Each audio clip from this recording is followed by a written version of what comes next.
কর্মী ঘুমায় লাশের উপর, আর নেতা ঘুমায় টাকার উপর। বাগেরহাট যে ঘটনা ঘটেছে, মাননীয় প্রধানমন্ত্রী শেখ হাসিনা ও সাবেক সাবেক সাবেক মাননীয় প্রধানমন্ত্রী শেখ হাসিনা, আপনি কি জানতেন না আপনার কর্মীগুলো খুব বিপদে আছে? টাকা নেই, ওদের চলতে পারে না, ওরা তো চুরি করতে পারে নাই, ছাত্রলীগ সবাই চুরি করেছে। আপনার আপনার ক্যাবিনেটে যারা ছিল তারা চুরি করেছে, শেখ পরিবারে যারা ছিল তারা চুরি করেছে, যারা চুরি করেছে সবাই বিদেশে গেছে। আপনি চুরি করেন নাই, আপনি গরিবের বন্ধু ছিলেন, এটা সত্য।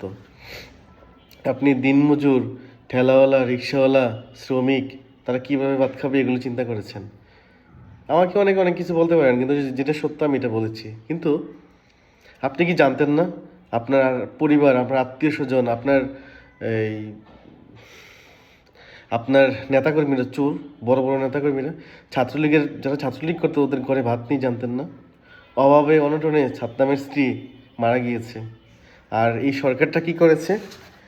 সাদ্দামের সাদ্দামের অসহায় শিশুটা, যে শিশুটা বাবাকে দেখেনি, সেই শিশুটা বাবাকে দেখার জন্য লাশ হয়ে জেল কেটে গিয়েছে, বাবাকে শেষ দেখানোর জন্য। ইতিহাস হয়ে থাকবে এটা, ইতিহাস হয়ে থাকবে। সুন্দর হয়নি বিষয়টা, এটা আরো ভালো হতে পারতো। ঠিক আছে, আর কি বলবো, কিছু বলার নেই। বাগেরহাটের সাবেক এমপি, সে চুরি করে বিদেশে আছে। রোলস, মানে এক একটা ঘড়ি নাকি সে 60 লাখ 70 লাখ টাকা দামের ঘড়ি পরে, সে 10-12 কোটি টাকা দামের গাড়ি চড়ে বিদেশে আছে। এই এই বাটপাটটা এই বাটপাটটা সেখানকার ছাত্রলীগ কেন করেছে? তার হাতকে শক্তিশালী করার জন্য তো করেছে। তার ছাত্রলীগের ঘরে ভাত নেই, এই বাটপাটটা বিদেশে খুব আরাম কাটায়। ঠিক আছে, মজা কাটায়, খুব মজা, খুব মজা।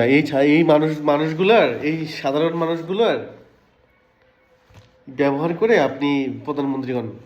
আর শুধু আপনি না, বর্তমানে যারা যারা প্রধানমন্ত্রী হবে সাধারণ মানুষগুলোকে ব্যবহার করে। জামাতও সেম, আওয়ামী লীগও সেম, বিএনপিও সেম। সবাই তার কর্মীকে ব্যবহার করে নেতা হয়। ঠিক আছে, আর মুখে মুখে খুব মজার কথা বলে। আপনারা জানতেন না বিষয়টা? ছাত্রলীগের ঘরে যে ভাত নাই, অসহায়। আসিফ নজরুল বারবার বারবার বারবার বলতেছে যে মামলাগুলো প্রায় মামলা মিথ্যা, প্রায় মামলা মিথ্যা। তো মিথ্যা মামলা হলে আপনি তুলেন না কেন? মিথ্যা মামলাগুলো তুলে ফেলেন। আপনি অন্য মামলা হয় থাকতে পারে আর মানুষের, সেগুলো দেন। শেখ হাসিনা যে অন্যায় করে গেছে, আমরা এই অন্যায় এই দুনিয়া দেখতে চাই না, একটু ভালো দেখতে চাই। আমাদের এখন তো দেখতেছি শেখ হাসিনা যা করে গেছে তার ডাবল অন্যায় হচ্ছে।